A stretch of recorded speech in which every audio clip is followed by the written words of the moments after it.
نزيكي مليونك تونك جانمي بو 700,000 بو بغداد هنارتنا يدي لنا بخويا هريما كردستاني مايو وددا من بيجدا انجمن وزيرين هريما كردستاني لسر راس باردايا سرك وزيران مسرور بارزاني بريار هاتيا دان وهمو لانين بيونديدا راس باردنا ديگل وزارتان كو او برهمي ماي جنمي جوتياران دنا بخويا هريما كردستاني سودی جوار بگیرن چاوا سود دیجه هتا ورگرتن و پلان چیه و کنگی دیج جوتیاران هتا ورگرتن و پاره گنم جوتیاران کو 700,000 تون اول بغدامای کنگی ده هتا هنارتن جهجای میران بختیار و بره سایلو حولره دپرسم هجای میران میوان مال استودیو تو گلک خیر هاتی کی او پاره بغداد نره که جوتیارانی هرمی کردستان ابو امسال بغداد تو کوست ابو حولره 17 مليار ناردووە تاکو ئێستا ئێمە نزیکەی 600 جوتیارمان پارە داوە بەڵام خۆی کەمیەکە زۆر کەمە لە داهاتوو ڕۆژانە یعنی بۆمان دەنێرن کەمیەی مباشر چەند پارە ماوە لە بەغدایی هەولێر ئەمەوەی تا ئێستا سەرفمان کردو پارەکە تەنها ماوەی 6 ڕۆژە کەم پارەکە زۆر ماوە بەڵام ئێستا لەبەر ئەوەی کەرکووک و مووسڵ دەدەن حەسەب ئەو معلوماتی کە هەمانە بۆ ئەوان کە تاواکەم بەڕەکان زیاتر دەکەن هەموو ئەو گەنمەی کە دیاری کرد بۆ 700,000 تۆن بەغدا هەموو وەریگرتووە لە هەرێمی کوردستان هەمووی بردووە ئێمە جارێ کەمیەکان ماوە خۆی 700,000 بۆ ئێمە تەرخان کردو بۆ هەرێمی کوردستان هەولێر 228,000 ئێمە وەکو هەولێر تا ئەمڕۆ نزیکەی سەروی 200,000 ماوە گرتووە کەمیەکی کەمان ماوە یعنی تا ئێستا لەگەڵ بێ بەغدا هەموو گەنمەکە وەری نەگرتووە لە سایلوکان خۆمان ماومانە جاریان پرۆسەکە ماوە خۆی بە فەرمی دوێنێ بەغای ڕایانگەیاندین وەزارەتی بازرگانی کە 20 ئەم مانگا دوایین ڕۆژە بۆ وەرگرتن بۆیە ئەوەش لێرە هەر باوە ڕابگەێنم کە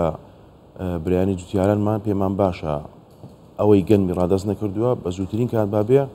ئێمە تا نیوەی شەویش بێت لای وەردەگرین ئەوانەی ڕادەست نەکردون تا ئێستا ئەگەرەکان چین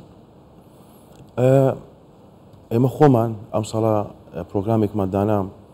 وامان کرد خۆشمان تەلەفۆنمان بۆ برایان جوتیار دەکرد ئەمان گوت بۆ نەهاتووی مەسەلا ئەسبابەکەی چیەکە تەخیر بووە ئەسبابی شخصیە بووە بەڵام وەکو بە شێوەیەکی گشتی زراعەکان زۆری مەواقعەکانمان وەرگرتووە ئێستا دوو شوێنمان ماوە ئەوانش وەردەگرین بڕەکە زۆر نەماوە هەندێک شتێ پێداڵە متەفەریقات ئەو متەفەریقانەوەی بۆنم لە چەند زراعەیەکەیە بنکەیەک کوشت و کاڵی دەفە لەحێک ناتوە پێز ناتووە ئەوانش لە سەرخەتین لەگەڵیان ئەوانش بێن باشە تا ئێستا بەغدا چەند گەرمی وەرگرتووە لە هەولێر تا ئێستا ئەوەی ئێمە وەرمان گرتووە ئەمڕۆ ئینشاءڵڵا دەبێت سەروی 200,000 دەبێت ئەوە بەشی خۆتانە یان زیاتر خۆمان 228,000 بۆ تەرخان کراوە بەو 5 ڕۆژەی ماوەش هەوڵ دەدەین هەمووی وەگرین ئینشاءڵڵا باشە کاک میران ئەو پارەی بەغدا دەنێرێ ینی پێشتر بڕیار وا بوو کە یەکسەر پارەکە بنێدرێ بەڵێ تا ئێستا لوونە ناردووە هەمووی بەغدا جاران ئەسڵەن یعنی ساڵانی پێشووتر کەم تەرخەم بوون لە ناردنەکەی ئەو ساڵە هەز دەکەم پرۆسەکە تۆزێ باشترە بەڵام بەتیئە ناردنەکەی ینی بڕەکەی کەمەکە دەینێرم بۆ ئێمە چکە 7 ملیاران کە ناردووە بۆ 600 فەلاح تا ئێستا کە بەشی کردووە زۆر کەمە ئێجێمە لە خەتین لەگەڵیان زۆر لە هەوڵداین و زۆر زەختشمان کردو لە بابەتە بەڵام وەکو ساڵانی تر لێ نایە هەمووی دەنێرن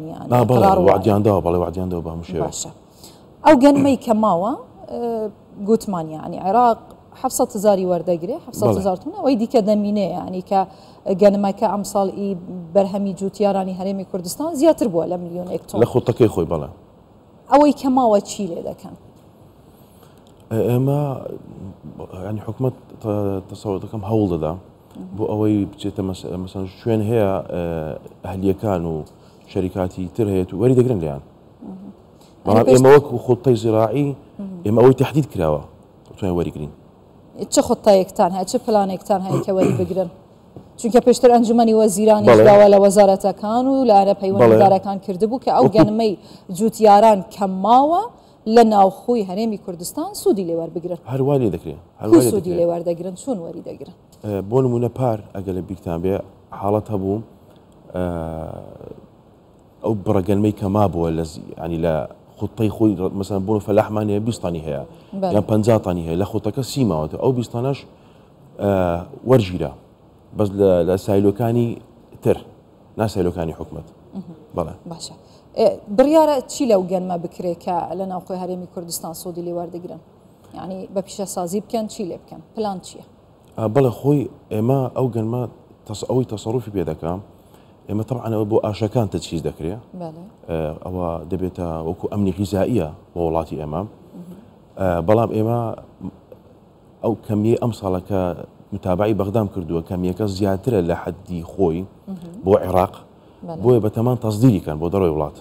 بەڵێ بۆ چ وڵاتێک پلان هەیە ئەگەر بکرێ ئەم ساڵ دەکرێت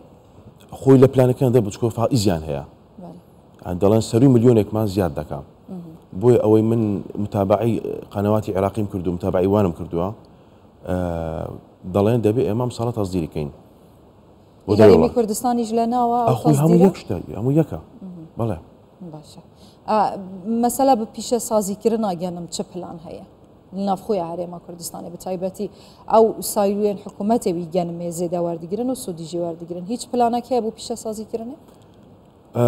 بەڵێ پلان هەیە بەڵام ئەوە بە دەبێت ئەم پرۆسەکە تەواوکەین لەگەڵ بەغاش دووبارە و سێبارەدا دەنشینەوە اینجا کاری تەواوی لەسەر دەکەنەوە بابەتە. باشە گرنگیە ئەمنیەتە خوراکی کێمتر نییە ژە ئەمنیەتادی ئاسایشی ئەم بێژە لە هەرێمە کوردستانێک و ئەم دبینین ساڵ بۆ ساڵێ ڕێژەیە بەرهەمینانە گەنم زیاتر دەبیت وەکی بەرهەمێندی هەرێمە کوردستانێ چ پلان هەیە و لە گۆڕی پێتڤیان نافخۆ بیتن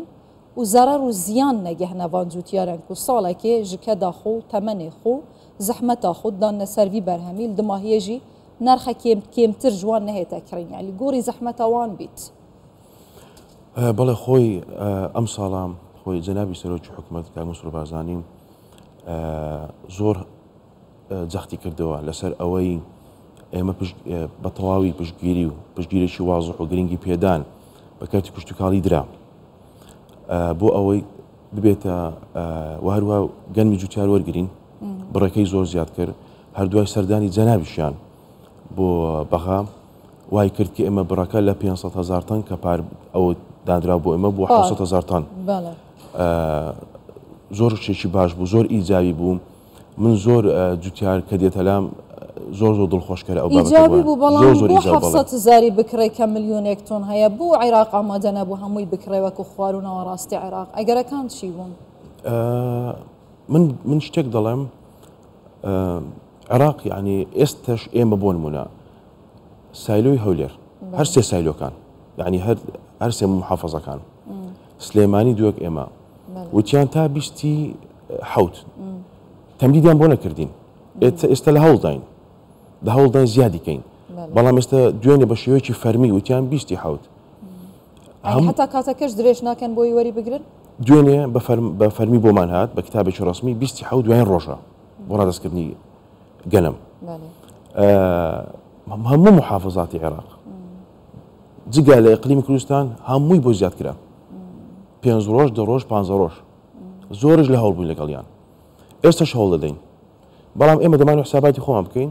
حسابی ئەوە دەکەین 25 دوایین ڕۆژن مادام کتابی ڕسمی ناردەوە بۆ ئێمە ئەگەرەکان چین کە مدەکە درێژ ناکرێتەوە ئێمە دەبێت ئێمە وەک سایلۆکان داوا دەکەین برایانی جوتیارانمان لەم چە ڕۆژ هەمووی ئامادە بن ئەوەی ماوە ئێمە ژوەری دەگرین باش بیان و نەدەنە دەست عێراق ئێمە دەوەری دەگرین ئەگەر 24 ساعت داوامکەی وەری دەگرین هیچ حەلێکمان نییە. باشە جوتیاران ڕازینە لەو نرخەی کە بوو دیاری کراوە بۆ هەر تۆنێک وڵی نەچوومەتە ئەم بابەتە لەگەڵیان بەڵام ئەوان ڕازینە کە دەڵێن باشترە زۆر لە پار بڕەکەی زیاد کرا چونکە دەڵێن پار ئێمە زۆر غەدرمان لێ کرا و ئێستش جوتیار هەیە دەڵێ من زۆر کەمی زیاترم هەیە دەبێت زیاتریش بکرێت بۆ ساڵی داهاتوو بەس باوەڕکەن ئەگەر جەنابی سەرۆکی حکوومەت کاک مەسعود خۆی تەداخلی شخصینەکە بکە ئەوە شوێنە دەکرد زۆر زەختێکی گەوری لەسەریان کرد. ژەمیران بەختیار ڕێبەبەرێ سایلوێ هەولێرە گەلاک سپاس دەکەم بەڕێز.